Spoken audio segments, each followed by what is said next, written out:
ओम शांति। ओम शांति। ओम शांति।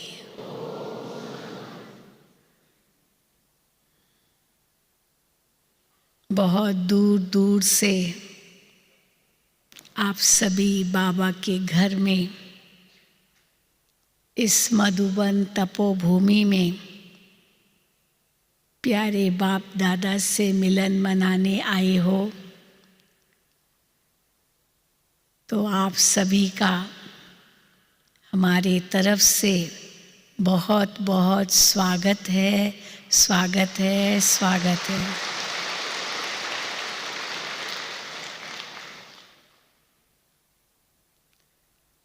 चारों ओर तो भय का वातावरण है। कदम कदम पर भय व्याप्त है, लेकिन हम बच्चे बड़े नशे से कहते हैं कि हमारे कदम में तो पद्मों की कमाई है ना। हमारे कदमों में पद्मों की कमाई है, और दुनिया में कदम कदम पर दुख अशांति है। इतना अंतर क्यों है? क्योंकि हम अपने मन और बुद्धि को बाबा को समर्पित कर चुके हैं। जो कुछ हमारा है वो सब बाबा का है, इस निश्चय से आगे बढ़ रहे हैं। दुनिया में क्यों चिंता है? क्योंकि क्या होगा, हमारे बच्चों का क्या होगा, हमारे परिवार का क्या होगा, हमारे घर का क्या होगा, धंधे का क्या होगा, ये क्या होगा, क्या होगा। इसी उधेड़-बुन में अपने आप को दुखी कर रहे हैं। और हम बच्चे क्या समझ रहे हैं कि जो भी होगा वो अच्छा ही होगा। हाँ, जो भी होगा वो अच्छा ही होगा। क्यों अच्छा ही होगा? क्योंकि हमारे एक तो हमारे कदम कदम में पद्म है, और दूसरा सफलता हमारा जन्मसिद्ध अधिकार है। ये हो नहीं सकता कि हम असफल हों, लेकिन सफलता हमारा जन्मसिद्ध अधिकार, ये कहने की हिम्मत क्यों आ गई है? क्योंकि हम जो कुछ भी है हमारे पास उसे सफल कर रहे हैं। इसलिए आज का विषय भी है, सफल करो और सफलता को पाओ। वैसे भी कहते हैं, अगर लेना है तो क्या करना होगा? पहले देना होगा। देंगे तभी मिलेगा, और देंगे तब जब हम मेरा मेरा मेरा कहना बंद करेंगे। बाबा ने बस उस दिन भी कहा, ये म को त में बदलो। मेरा नहीं, लेकिन बाबा ये सब कुछ तेरा, और तेरा ही तुझको अर्पण, क्या लागे मेरा। तेरा था, है और रहेगा, और वो तो सब तेरा है, लेकिन मैं भी तेरा ही हूँ। ये भी बाबा से आपने, हम सब ने प्रतिज्ञा की है। तो बाबा कहते हैं, भले शरीर से अपने घर में हो, परिवार में हो, कहाँ भी रहो, लेकिन मेरे हो कर के रहो, तो तुम्हारा सब कुछ सफल हो जाएगा। भक्ति मार्ग में हम ईश्वर अर्थ करते थे, श्री कृष्ण अर्पणम करते थे, और बाबा कहते उससे अल्पकाल की प्राप्ति तो होती थी, क्योंकि जैसे भावना रखते थे वैसा भाड़ा मिलता था। लेकिन केवल भावना का भाड़ा मिलता था, सत्य ज्ञान नहीं था। और भावना जिसमें रखते थे उसके द्वारा भी तो शिव बाबा ही देते थे, वो देवता तो नहीं दे सकता था। तो अल्पकाल की प्राप्ति तो हो ही जाती थी, लेकिन अब हमारा डायरेक्ट संबंध परमात्मा से हो गया है। परमात्मा से ही सर्व संबंध जोड़ने के कारण उनसे ही सर्व प्राप्ति हमें मिलती होती है, ये हमको पक्का निश्चय है। और उस निश्चय के कारण ही हम इस नशे से कहते हैं कि विजय हमारा जन्मसिद्ध अधिकार है। और जहाँ निश्चय है, जहाँ नशा है, वहाँ तो प्राप्ति ही प्राप्ति है। लेकिन उसका आधार क्या है? सब कुछ सफल करना। सफल करके ही सफलता को पाएंगे। बिना सफल किए सफलता नहीं मिलेगी। एक हाथ से देंगे तब दूसरे हाथ से मिलेगा। जैसा कर्म का बीज बोएंगे वैसा ही फल खाएंगे। जैसा संकल्प करेंगे वैसी वृत्ति बनेगी, दृष्टि बनेगी, स्थिति बनेगी, कृति बनेगी, सृष्टि बनेगी, और वैसे ही प्राप्ति होगी। तो सफल करना और सफलता को पाना, ये हमारा एक बहुत बड़ा मूल मंत्र है। क्या क्या सफल करना है? तन को सफल करना है, मन को सफल करना है, धन को सफल करना है, समय, श्वास, संकल्प, शक्ति, ये सब सफल करना है। कैसे करेंगे सफल? बस केवल म को त में बदलो तो सफल हो जाएगा। मेरा की बजाय तेरा कहो। ये तन बाबा आपका है, ये तन तुम्हारा है, तो इस तन में मेरा ममत्व नहीं होगा। ये मन भी तेरा है, तो इस मन में और कोई की याद नहीं रहेगी। ये धन भी तेरा है, तो इस धन से कोई भी दुरुपयोग नहीं करेंगे। हर घड़ी तेरे लिए है, हर श्वास तेरे लिए है, हर सोच तेरी बारे में है, और इस शरीर की, मन की शक्ति भी तेरी सेवा के लिए ही है। बस यही सोच हमारा जीवन सफल कर देगी।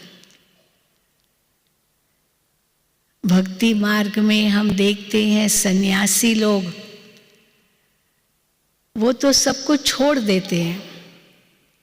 क्यों छोड़ते हैं? क्योंकि समझते हैं ये माया है। और बाबा कहते हैं माया को छोड़ना है, पर ये सब माया नहीं है। माया माना ही 5 विकार, उसको जरूर छोड़ना है। लेकिन वो सन्यासी क्यों बनते हैं? समझते हैं कि स्त्री माया है, धन माया है, ये सब बच्चे संसार गृहस्थी ये सब माया है, इसलिए वो माया समझकर उसको छोड़ते हैं। पर माया ये नहीं है, ये नहीं समझते हैं। और बाबा ने आके पूरा डेफिनेशन ही सारा ही परिचय बदल दिया माया का। भगवान की माया, प्रभु की माया, प्रभु की लीला को प्रभु की माया कह दिया। तो माया क्या है वो बाबा हमें बताते हैं, और बाकी वो जो समझते हैं वो माया नहीं है। कहाँ वो समझते हैं कि स्त्री भी माया है। हम तो घी के घड़े हैं और एक स्त्री वो तो आग है। तो घी का घड़ा आग के पास अगर रहेगा तो पिघल जाएगा, इसलिए आग से दूर रहना है। स्त्री तो सरपणी है, नरक का द्वार है, इसलिए उस द्वार पर नहीं जाना है। और बाबा ने क्या कहा? स्त्री तो शक्ति है, स्त्री तो दुर्गा है, स्त्री तो अम्बा है, स्त्री तो जगत अम्बा है। स्त्री को बाबा ने कितना ऊंचा दर्जा दिया है। नारी ही विश्व का कल्याण कर सकती है। यत्र नार्यस्तु पूजन्ते रमन्ते तत्र देवता। जहाँ नारी का पूजन है वहाँ देवताओं का वास है। और हमारे बंगाल में तो नारी का कितना सम्मान है, देवियों का कितना सम्मान है। ये नारी शक्ति का सम्मान है। तो नारी शक्ति कितनी ऊंची है ये भगवान ने आकर सिद्ध किया है। तब बाबा माताओं बहनों को आगे करते हैं कि नारी ही स्वर्ग का द्वार है। तो जब बाबा ने आगे करना शुरू किया तो दुनिया वाले भी आगे करने लगे हैं,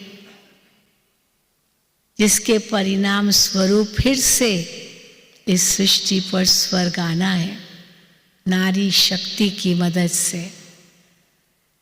तो देखो, कई कहते हैं ना आपकी संस्था में ब्रह्मा कुमारी लिखा है।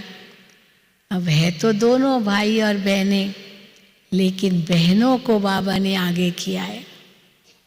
जब स्त्री नारी आगे आएगी, स्त्री धूरी की तरह है, वो ऊपर उठेगी तो विश्व का कल्याण होगा। स्त्री के पतन से विश्व का पतन हुआ है। स्त्री वो धुरी है, एक मूल आधार है इस सृष्टि का। ये बाबा ने जब समझ दी तो माताओं बहनों में वो ताकत आ गई और भाइयों में सम्मान बढ़ गया, माताओं के लिए, बहनों के लिए। ऐसे ही कहेंगे ना? हाँ, अभी आप लोग क्या कहेंगे? वंदे मातरम कहेंगे ना? हाँ, माताओं को की वंदना करेंगे ना भाई? क्या कहेंगे कि हम आगे, हम पुरुष, हाँ क्या कहेंगे? हाँ, माता गुरु बन गई। बिल्कुल। इसीलिए नारी अबला नहीं, नारी सबला है। ये जब नारी पहले समझती है तो ऑटोमेटिकली वो शक्ति बन करके सबका कल्याण करती है। तो ये परिवर्तन बाबा ने हम आत्माओं में दिलाया। और जैसे ही ये दृष्टि बदली तो सृष्टि ही हमारे लिए बदल गई। फिर बाबा कहे कि बच्चे ये तो फूल है, इन विचारों का क्या दोष, इनको हम माया क्यों कहें? लेकिन जब बच्चों को देखते हैं, खास करके पोते पोतियों को देखते हैं, तो पोतरे पोतरी दोतरे दोतरी को देखते हैं तो बहुत मोह जागृत होता है। तो मोह जरूर माया है, लेकिन वो बच्चे तो फूल है, उनको माया क्यों कहेंगे? वो तो बेचारे इतने इनोसेंट है, अबोध है।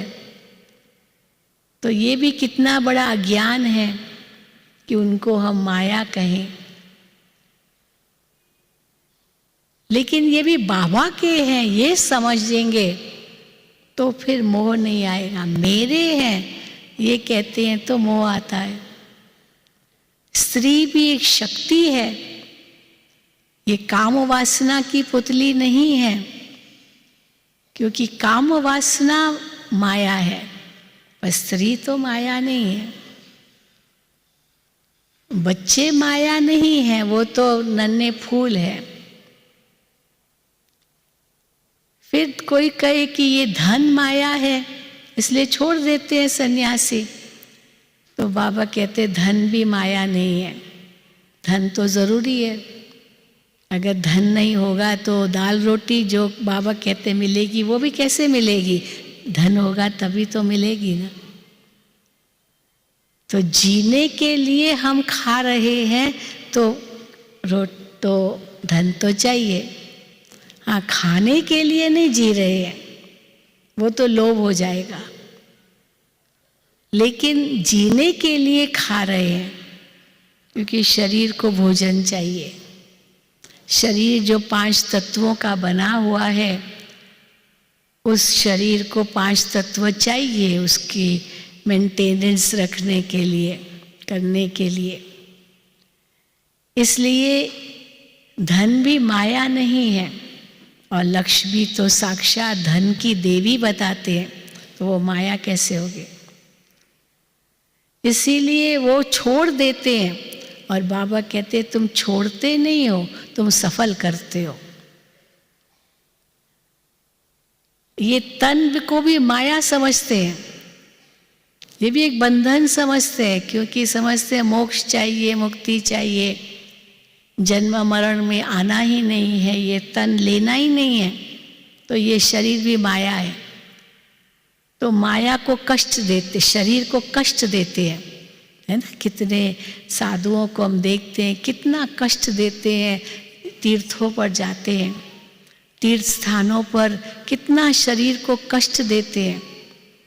कांटों की सैया पर लेटते हैं, कितने कांटे लगते होंगे।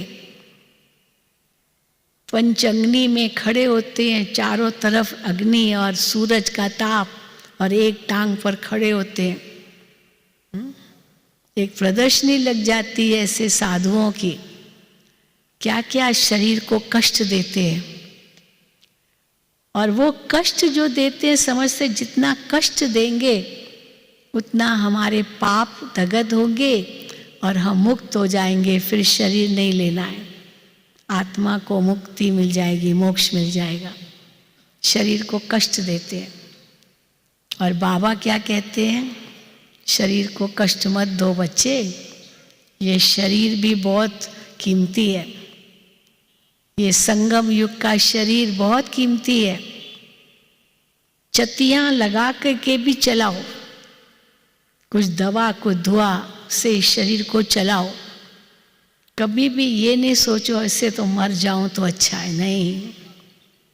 क्योंकि जितना समय आत्मा इस शरीर में रहेगी उतना समय बाबा को याद करेगी, अति इंद्रिय सुख का अनुभव करेगी, भगवान का प्यार पाएगी, इस ब्राह्मण परिवार का सुख पाएगी, सेवा करेगी, पुण्य कमाएगी, भाग्य जमा करेगी। अब आत्मा शरीर छोड़ के चली गई, फिर तो क्या कर सकेगी? तो बाबा कहते हैं तन को भी सफल करना है, तन को भी सफल करना है। तो कैसे तन को सफल करेंगे? तन को सफल करना माना एक एक अंग से सेवा करना। हमारी आंखें सेवा करें, आत्माओं को आथत देवे, शक्ति भरे। हमारे ये हाथ आशीर्वाद के हाथ हो, वरदानी हाथ हो। हमारा ये मुख से ज्ञान रत्न ही निकाले। ये एक एक अंग शीतल बनता जाए। तो योगी वही है जिसके सारे अंग शीतल है, और भोगी वही है जिसके सारे अंग तपत में है, गरम है। तो कैसे बनेगा एक एक अंग शीतल, जब ये शरीर भी बाबा की सेवा में समर्पित करेंगे। धन समर्पण करना कोई बड़ी बात नहीं है, पर तन बाबा की सेवा में समर्पित माना। ये एक एक अंग बाबा की सेवा के लिए। ये हाथ किसी को थप्पड़ भी मार सकते हैं, और ये हाथ किसी को आशीर्वाद भी दे सकते हैं। ये ज़ुबान किसी को कटाक्ष शब्द कह करके दुख भी पहुंचा सकती है, और यही ज़ुबान मीठी वाणी से इसका उद्धार भी कर सकती है। इसीलिए एक एक अंग हमारी सेवा करे। सेवा ही हमारा जीवन है, सेवा ही सच्ची लगन है, सेवा ही हमारा भाग्य बनाती है। इसीलिए ये तन अगर स्वस्थ होगा तो सेवा भी इतनी अच्छी कर सकेंगे। परंतु अगर तन स्वस्थ नहीं है तो मन से तो बहुत सेवा कर सकते हैं। वैसे तो बाबा कहते हैं तीनों ही बातों से सेवा हो, तन से भी सेवा हो, मन से भी सेवा हो, धन से भी सेवा हो। पर चलो तन अगर साथ नहीं देता, कहीं आ जा नहीं सकते, तो मन से तो बहुत सेवा कर सकते हैं। तो मन से भी सेवा हो, मन को भी दमन नहीं करना है। वो सन्यासी तो दमन करते हैं, हाँ, सप्रेशन, बस मन कुछ नहीं सोचना, शून्य बनना, शून्य। अब बाबा कहते हैं शून्य तो मन हो ही नहीं सकता है। मन का तो काम ही सोचना है। अगर मन को शून्य बना देंगे, सोचना बंद कर देंगे, तो मन जो इतनी बड़ी शक्ति है, उस शक्ति को खत्म कर रहे हैं। जैसे एक छोटा बच्चा होता है ना, उसके अंदर बहुत ताकत होती है, बहुत शक्ति होती है। सारा दिन कूदता रहता है, हाँ, घूमता रहता है, बहुत दौड़ता रहता है, भागता ही रहता है। अब उस छोटे से बच्चे को आप बांध के बिठा दो, एक तो वो कब तक बैठेगा बंद करके, वो तोड़ेगा और सोचेगा मैं स्वतंत्र हो जाऊं। और अगर सचमुच वो नहीं हो सकता स्वतंत्र और बंध गया, तो उसके अंदर की जो रचनात्मकता है, शक्ति है, वो भी नष्ट हो जाएगी। इसीलिए उसको काम देना पड़ता है बच्चे को, तब वो उस काम में व्यस्त होता है। काम दोगे तो वो रचनात्मक बन करके बहुत कुछ कर सकता है, जो बड़े भी नहीं कर सकते हैं। तो मन भी एक बच्चे की तरह है, उसको काम चाहिए, दमन नहीं करना है, बस दब जाए, कुछ नहीं सोचे, शून्य बन जाए, नहीं। बहुत बड़ी शक्ति है मन। लेकिन इस मन को यूज कैसे करना है, क्या सोचना है, वही बाबा हमें सिखाते हैं। क्या स्मृति में लाना है, जो हमें पता नहीं था कि हम वो हैं, और बाबा ने याद दिलाया। तो वो मन में अगर वो स्मृति लाते हैं तो जागृति आ जाती है, वो शक्ति अनुभव होने लगती है। नहीं तो शक्ति दब जाती है।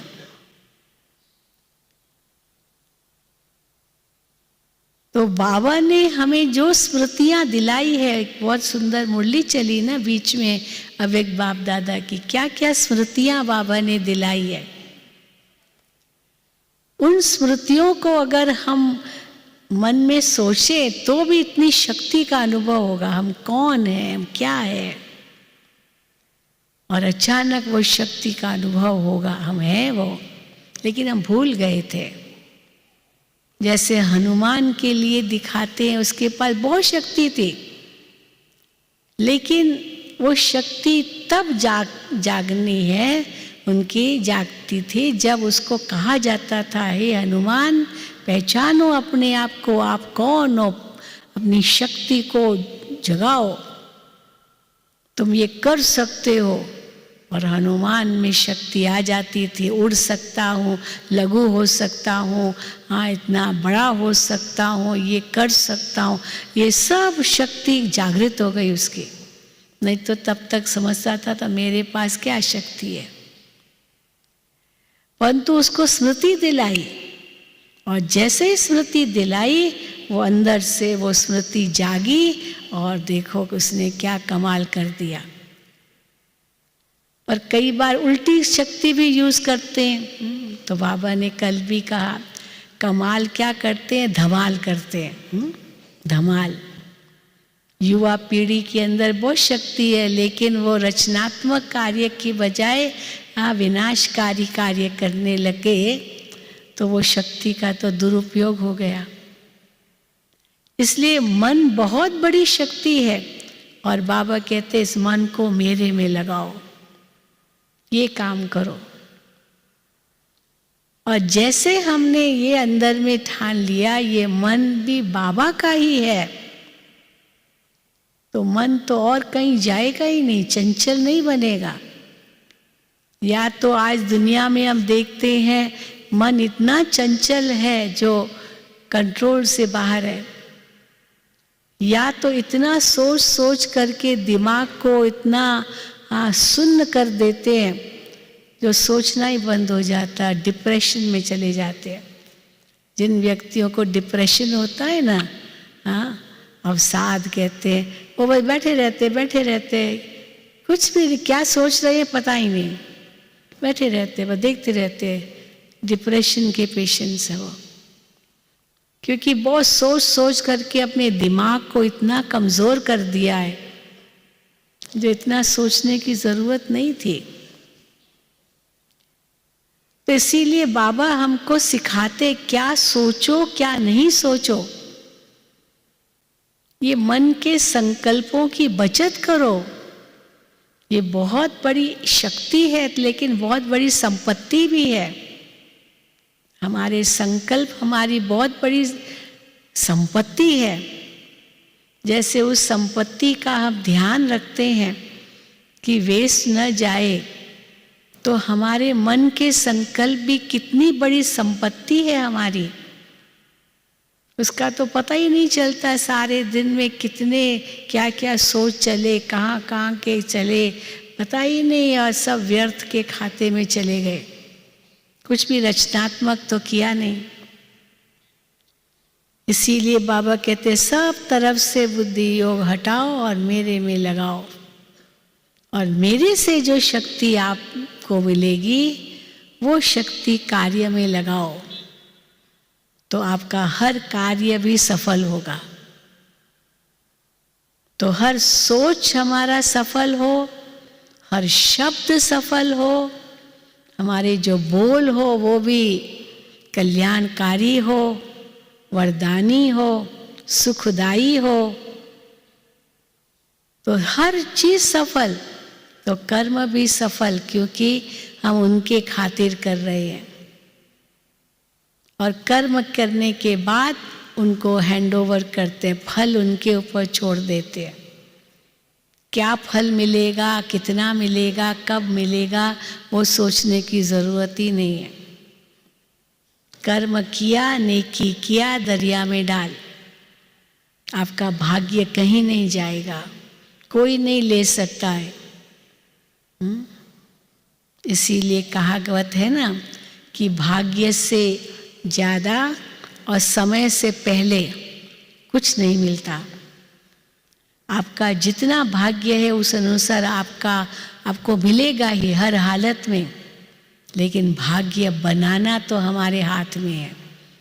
इसलिए भाग्य की लकीरें हाथ में होती है तो हाथ दिखाते हैं हमारे भाग्य में क्या है, लेकिन ये हमारे हाथ ही हमारा भाग्य बनाते हैं। इसीलिए बाबा हम बच्चों को क्या कहते हैं, मन को भी सफल करो, तन को भी सफल करो, धन को भी सफल करो, एक एक संकल्प को सफल करो। अगर देख रहे हो ये मन मेरा कहीं भाग रहा है, भटक रहा है, उस समय एक सेकेंड में उसको ब्रेक लगाओ।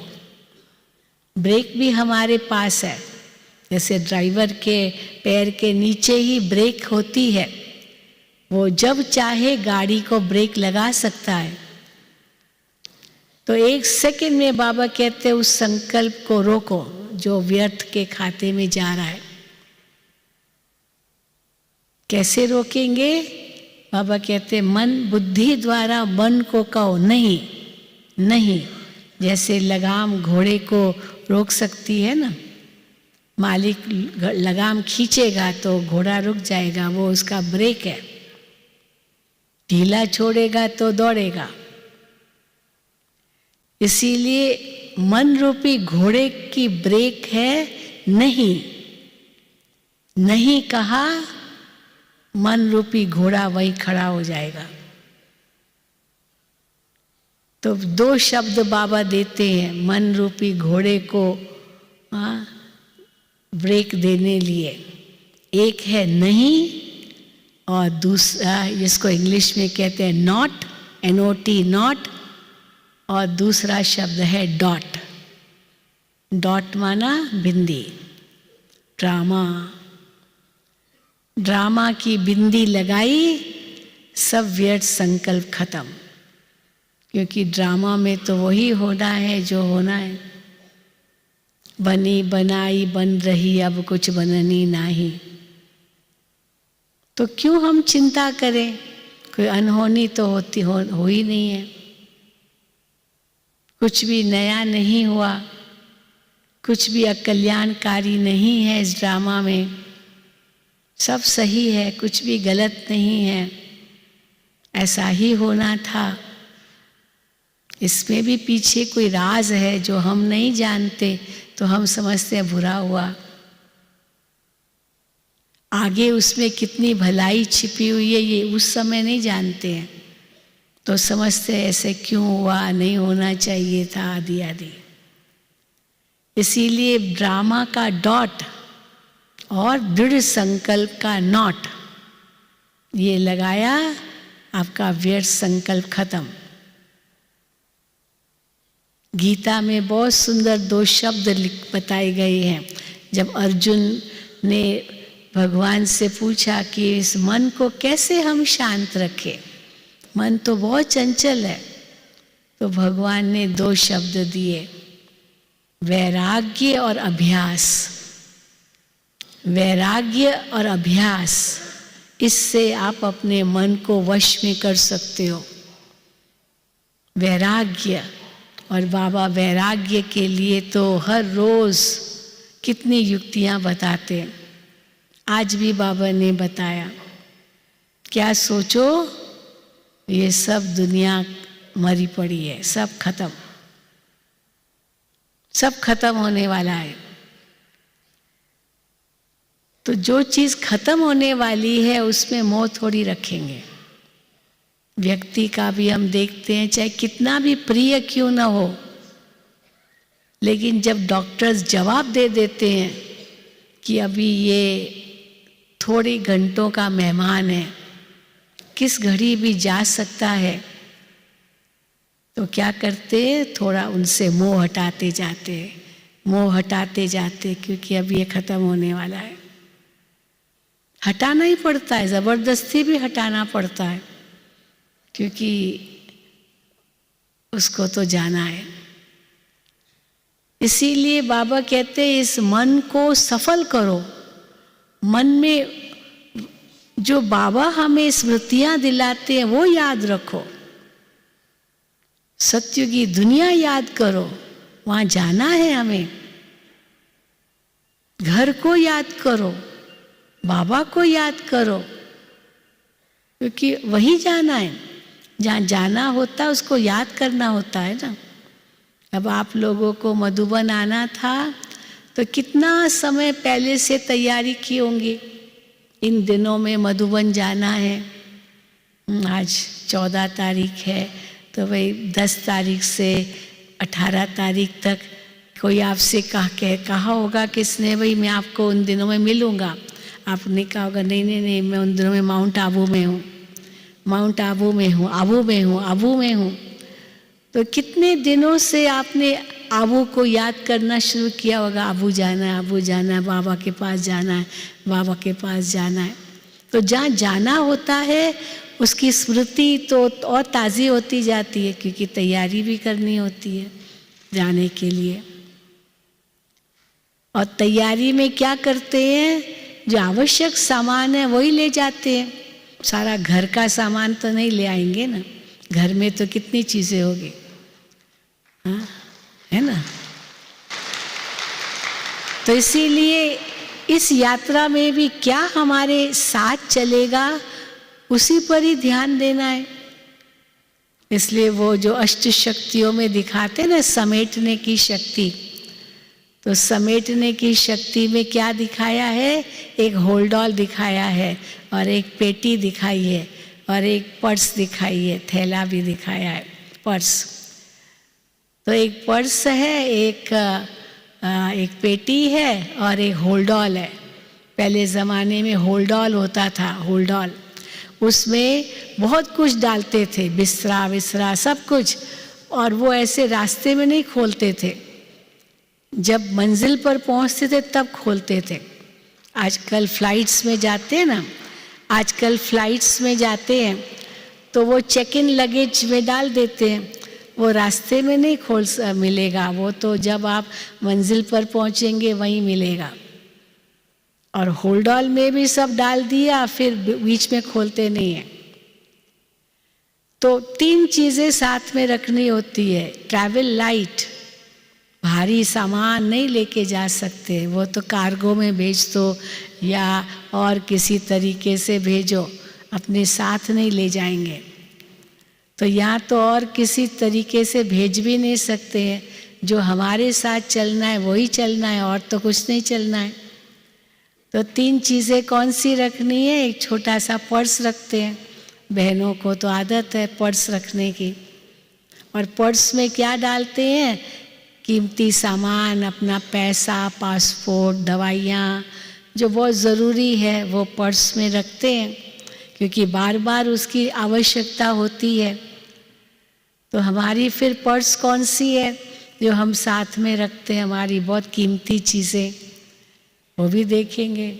फिर एक छोटा सा सूटकेस होता है जो कैरी लगेज होता है, वो ऊपर रखते हैं, हवाई जहाज़ में रखते हैं या ट्रेन में भी रखते हैं, जो हमें यूज़ करना पड़ता है बीच बीच में।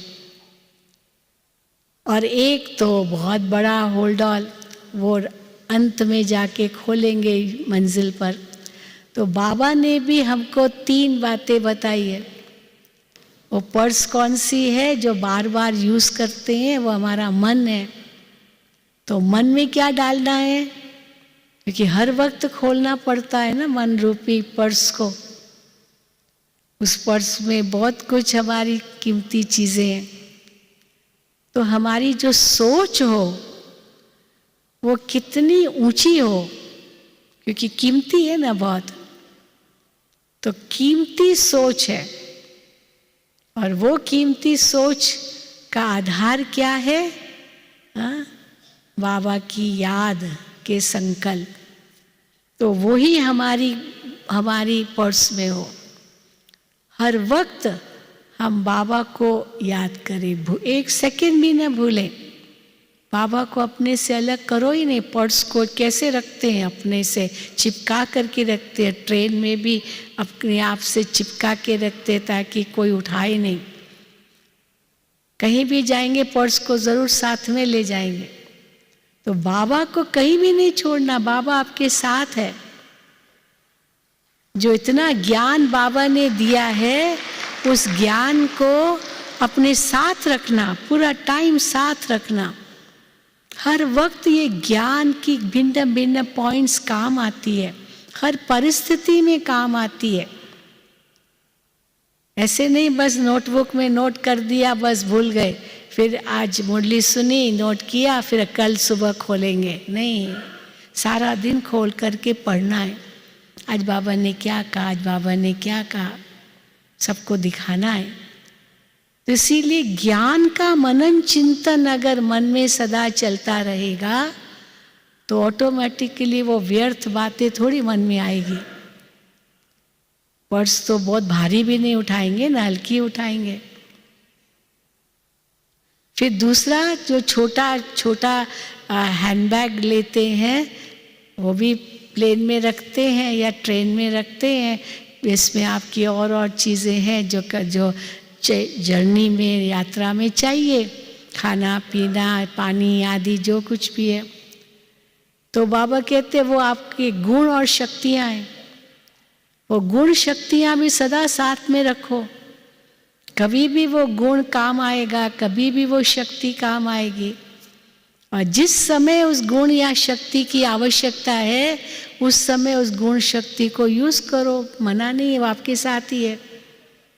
तो वो छोटी बैग जो अपने साथ रखते हैं जिसको कहेंगे मन, और फिर दूसरा है बुद्धि। बुद्धि तराजू का काम करेगी, हर वक्त आपको निर्णय देगी क्या ज़रूरी है क्या नहीं ज़रूरी है, क्या करना है क्या नहीं करना है। ये अष्ट शक्तियाँ और हमारे दैवी गुण ये सदा अपने साथ रखो, हर वक्त उनको यूज़ करो। तो मन में तो बाबा की याद, ज्ञान का मनन चिंतन, और बुद्धि में गुण और शक्तियाँ।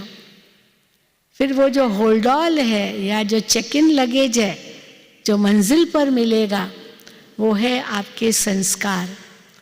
और वो संस्कार किस आधार पर? हमारे श्रेष्ठ कर्मों के आधार पर। और वो श्रेष्ठ कर्म हमको जमा करने हैं। फिर उनका ये नहीं सोचना मैंने इतना किया, मैंने इतना किया, मुझे मिला कितना, मुझे इतना थोड़ा मिला, मैंने तो बहुत किया। श्रेष्ठ संस्कार माना जो कर्म हम करते हैं वो कर्म बाबा को समर्पित, फल बाबा जाने। वो मंजिल पर अपने आप मिलेगा, वो आपको सतयुगी दुनिया में प्राप्त होगा। आपका कहीं नहीं जाने वाला है। आपका भाग्य आपका ही है, आपके साथ ही है, लेकिन अभी उसको याद मत करो। इसलिए कहते हैं नेकी कर दरिया में डाल। कोई नेक काम करना होता है तो पूछना भी नहीं होता है ये करूं मैं, ये करूं, ये करूं। नेकी और पूछ पूछ, हाँ ये भी एक कहावत है। क्योंकि अगर उसको पोस्टपोन किया ना, आगे करेंगे, कल करेंगे, कल करेंगे, तो कल तो कभी आएगा ही नहीं। कल तो कभी आता ही नहीं है। आता है क्या कल?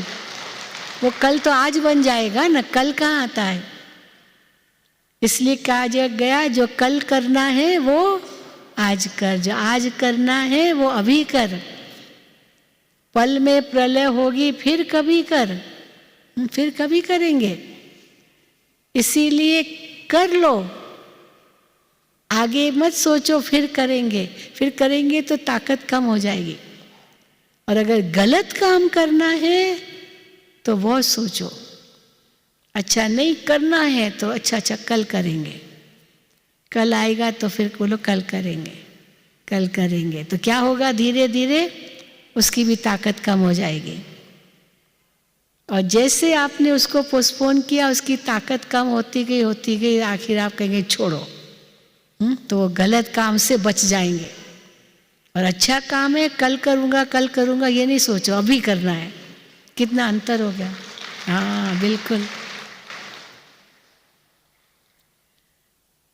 कोई गलत काम किया तो कभी भी छिपाओ नहीं, क्योंकि वो गलत काम है ना, मन को भारी कर देता है।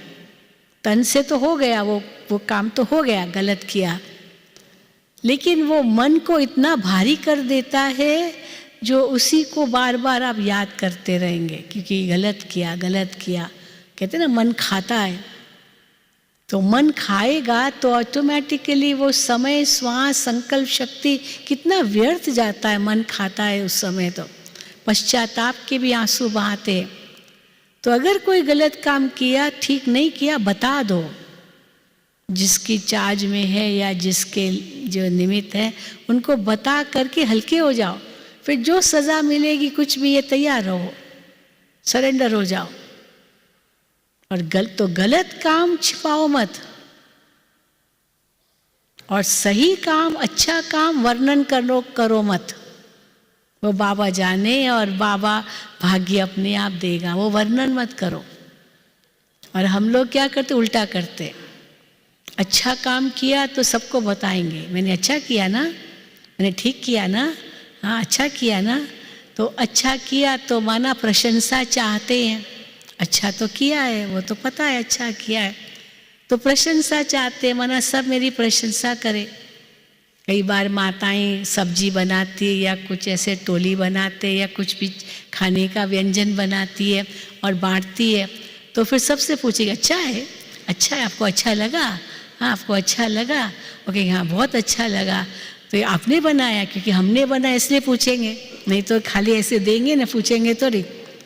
परंतु हम महिमा चाहते हैं कि मैं अगर पूछूंगी अच्छा बना है तो वो महिमा करेंगे, तो मेरी महिमा होगी ना।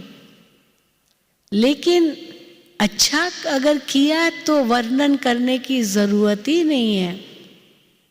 वो आपके होल्ड ऑल में डाल दो, चेक इन लगेज में डाल दो, वो आपको ही मिलेगा, उसका पुण्य आप ही पाएंगे। वो आपके संस्कार में जमा हो गया, वो आपका कहीं नहीं जाएगा। जो डेस्टिनेशन है, जो आपका मंजिल है जो आपकी, वहाँ आपको ज़रूर मिलेगा, आपके संस्कार में चला गया। इसीलिए कहते हैं ना, जब बच्चा पैदा होता है तो बच्चा क्या है, अपना भाग्य ले आता है। पूर्व जन्म का जो संस्कार उसका बना, वो भाग्य के रूप में लेकर के आया। और जब कोई मरता है तो क्या कहते, अपना कर्म लेकर के गया।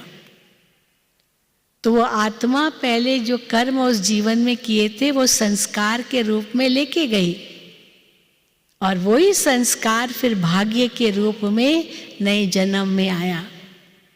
तो कहेंगे बच्चा भाग्य ले आया और मनुष्य मरा तो कर्म लेकर गया, तो कर्म ही भाग्य बन जाता है।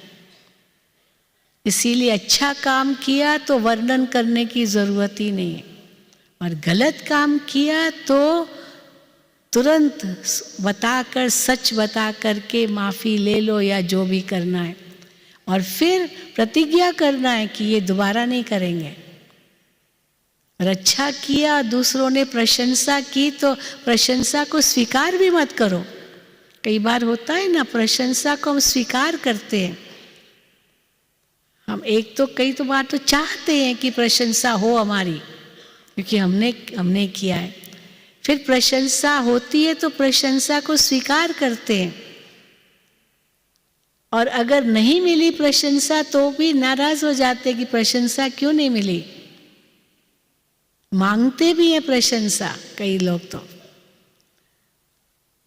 और प्रशंसा को स्वीकार किया तो बाबा कहते हैं याद रखो, आज प्रशंसा को स्वीकार किया है आपने, कल जो आपकी निंदा करेगा उसको भी स्वीकार करना पड़ेगा। इसलिए प्रशंसा को भी स्वीकार मत करो। क्या कहो, ये तो बाबा ने कराया, मैं तो केवल निमित्त था, मैंने क्या किया, मैंने तो कुछ नहीं किया, बाबा ने कराया, बाबा ने किया है, भले निमित्त मुझे बनाया लेकिन किया बाबा ने। तो प्रशंसा किसको आप देंगे, आप बाबा को देंगे, और आप हल्के हो जाएंगे, मैंने कुछ नहीं किया। फिर अगर कोई निंदा करेगा तो निंदा भी आपने स्वीकार नहीं की, आप तो यही कहेंगे भाई जो मेरे से हो सका, जो बाबा ने कराया वो मैंने किया। तो इसलिए निंदा में भी एक रस तो प्रशंसा में भी एक रस। इसी को कहते हैं ज्ञानी तु आत्मा। ज्ञानी तु आत्मा की परिभाषा क्या है? जो मान अपमान, निंदा, स्तुति, जय पराजय, सुख दुख सब में समान रहता है, वो ज्ञानी तु आत्मा है। और वो समान तब रह सकेगा जब वो हर एक चीज बाबा के प्रति करे। तो ये तन भी बाबा का, मन भी बाबा का, धन भी बाबा का, ये समय, श्वास, संकल्प, शक्ति सब बाबा के लिए। तो वो आप सोचिए, आपका हर एक कदम सफल हो रहा है। और सफल होना माना आप इतना निश्चिंत हो जाओगे, क्योंकि सफल है तो जरूर सफलता को पाएंगे ही, ये निश्चित है। हाँ, इसीलिए अपने भाग्य के गुण गाते रहो। और क्योंकि जो मिल रहा, जो है वो बहुत अच्छा, बहुत अच्छा, बहुत अच्छा। हाँ, वाह वाह के गीत गाते रहो और इस ब्राह्मण जीवन में आगे बढ़ते रहो। और बाकी और कुछ सोचने की ज़रूरत ही नहीं है। तो सफल करो और सफलता को पाओ। अच्छा, ओम शांति, ओम शांति, ओम शांति।